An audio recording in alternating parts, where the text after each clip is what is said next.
Michael DeSanta lied to his best friend for almost 10 years, faked his own death, let Trevor Philips mourn a body that was never his. But that wasn't even the only lie. Today, you're going to find out why Michael betrayed the one real friend he had. What happened when he tried to trade a life of crime for the perfect family, and the exact moment that decade-long lie blew up in his face. Before he became the millionaire of Rockford Hills, Michael was just a violent kid growing up under the fist of an alcoholic father. This is the story of how that kid turned into the man who deceived his best friend and nearly paid for it with his life. Grand Theft Auto 5 sold you Michael as the cool-headed one of the trio, the guy with the perfect family and the perfect mansion. What it didn't show you is that the whole thing was built on top of a ticking time bomb. If you're into deep dives like this into the GTA universe, hit like right now, it really helps the channel grow. And while the video plays, answer this in the comments. Was Michael's lie an act of survival or an unforgivable betrayal? Hold on to that answer. We'll come back to it at the end. Alcoholic father, constant physical abuse. A childhood that taught Michael to defend himself before he learned much of anything else. On the streets, he stole to survive. Small time, unplanned theft. But school was different. Michael was sharp, and he had a real talent. Football, quarterback, natural instincts, the kind of kid coaches bet their careers on. There was just one problem: short fuse, quick fists. Michael kept hitting his own teammates, got expelled from school after school. Talent was never Michael's problem. Rage was.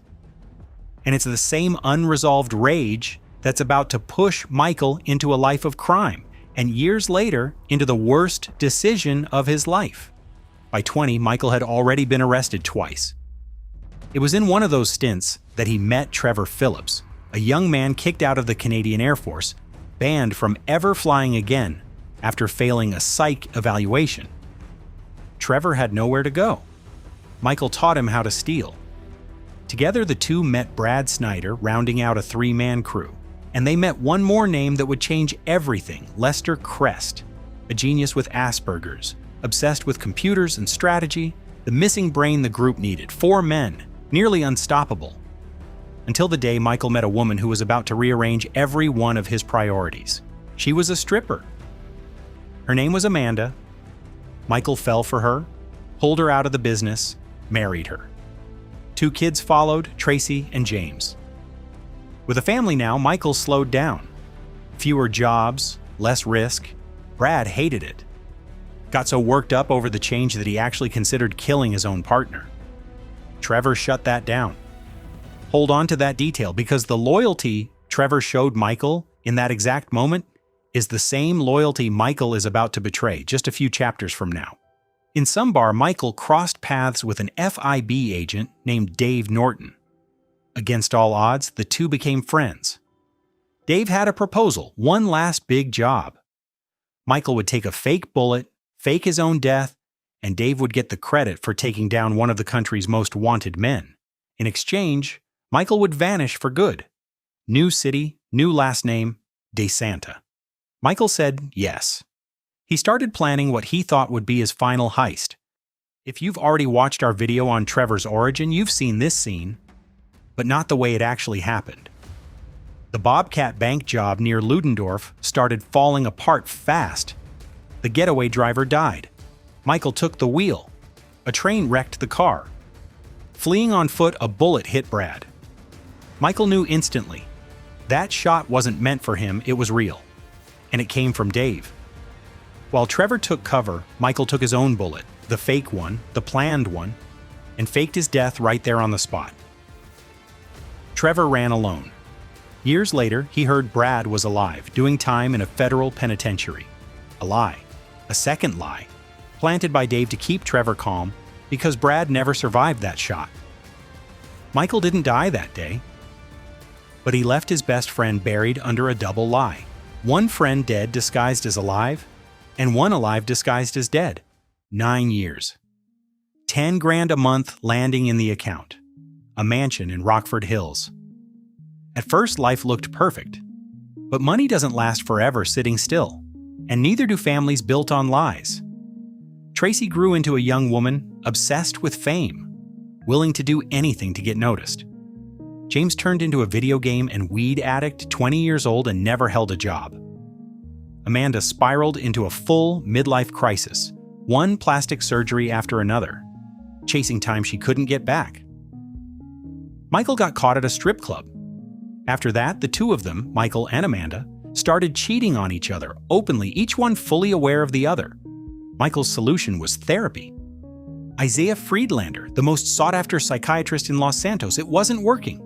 It was during a car repossession that Michael met Franklin Clinton, a kid just trying to survive, who saw crime as the only real way out. Michael had him drive him straight to his boss, Simeon Yetarian, and beat the man senseless right there. The fallout? Franklin got fired. Unemployed, no direction. Michael started seeing something in Franklin, the son James never quite managed to be. And Franklin, for the first time, found a father figure who actually stuck around. Michael caught Amanda with her tennis instructor.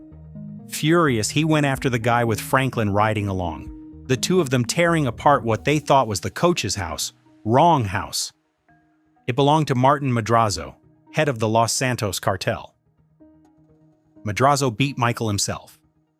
Billed him $2 million in damages. No way out. Michael agreed to pay. To raise the money, Michael got back in the game with Lester's help. A jewelry store heist, planned down to the last detail. He brought Franklin onto the crew. The kid was broke, and this was about to be the biggest payday of his life. The job went off without a hitch. Riding high, Michael promised Franklin something even bigger down the line. He had no idea what was actually coming. Dave warned Michael, if Trevor ever found out he was alive, it was over. Michael ignored the warning. 2-3 days later, Trevor walked into Michael's house unannounced, right in the middle of a family blowup. The conversation was tense, but Trevor, of all things, still helped Michael save his daughter from a national TV humiliation. The partnership, against every odd, put itself back together. Michael, Trevor, and Franklin started pulling jobs as a team. The jewelry store job had left a trail. Steve Haynes, Dave's boss at the FIB, used it as leverage. Michael and Franklin now worked for him, whether they liked it or not. Running favors for the FIB, Michael crossed paths with Devin Weston, one of the richest men in Los Santos. Devin introduced him to Solomon Richards, a washed-up film producer. Michael became Solomon's associate, producer on his final movie, Meltdown. Madrazo called in a favor. Michael and Trevor delivered and didn't get paid. Trevor, without thinking twice, kidnapped his wife, Patricia. The two of them had to lay low in Blaine County until things cooled off. While there, Michael helped Trevor with his business, and the two pulled off one more heist, this time to settle a debt with the FIB itself. You've already seen this moment from Trevor's side. Now see what was going through Michael's head. Back in Los Santos, one simple question from Trevor changed everything. Who was actually buried in that coffin back in North Yankton? Trevor bolted for the airstrip. Michael, terrified, ran right after him, knowing exactly what that grave was hiding. Trevor bolted for the airstrip. Michael, terrified, ran right after him, knowing exactly what that grave was hiding. The two of them dug it up with their bare hands. Not a stranger. Brad. In the middle of the reveal, a Chinese faction Trevor had attacked months earlier stormed the cemetery and grabbed Michael, mistaking him for Trevor's boyfriend. They nearly executed him on the spot. Franklin showed up just in time to save his life. After nearly dying, Michael told Franklin everything. North Yankton, the lie, Brad's body, almost 10 years hiding the truth from his own best friend. No time to breathe before the next crisis. Devin Weston trying to steal Solomon's film reel. Michael chased down Devin's assistant, who had taken the tape to the airport. She tried to make a run for it across the tarmac, got pulled into a running jet turbine. Michael got the film back, and for the first time in a long while, a different kind of guilt to carry. Back home, the family patched things up. Michael and Amanda promised each other faithfulness. Jimmy started actually looking for work. Tracy enrolled in college. For one moment, just one, It felt like the lie had finally stopped collecting interest. It hadn't. Dave called Michael in for a talk. Steve Haynes showed up and took them both hostage. Then the IAA showed up and took all 4 of them. Then Merriweather Security showed up and took everyone. In the middle of the firefight, it was Trevor who saved everyone's life, and he made an offer. One last job, the big score. If it worked, Trevor promised to finally leave Michael alone. For good. Before that could happen, one more emergency.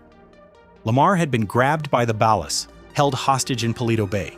Michael and Trevor went to get him back, arguing the entire way there. At the Vanilla Unicorn where Trevor had been crashing, the 4 of them, Michael, Trevor, Franklin, and Lester, planned the job of their lives, the Union Depository, $200 million in gold bars. It worked. But back at Michael's house right after, the same old argument flared up between him and Trevor. Franklin walked out without celebrating a thing. Remember that question from the start? Whether Michael's lie was survival or an unforgivable betrayal? Hold on to your answer. Because how this story ends is what's going to settle that for good. Subscribe to the channel. The final chapter of this trilogy is the origin of Franklin Clinton, the kid who had to choose between the 2 fathers he never really had. Michael's lie finally reaches its last fork in the road. 3 possible paths. In one, Franklin chooses to kill Trevor on Michael's orders. Trevor runs, gets shot, falls onto a fuel tank, and Franklin finishes the job. Afterward, it's Michael who teaches the kid the one lesson his own life ever really proved. Survival is all that matters.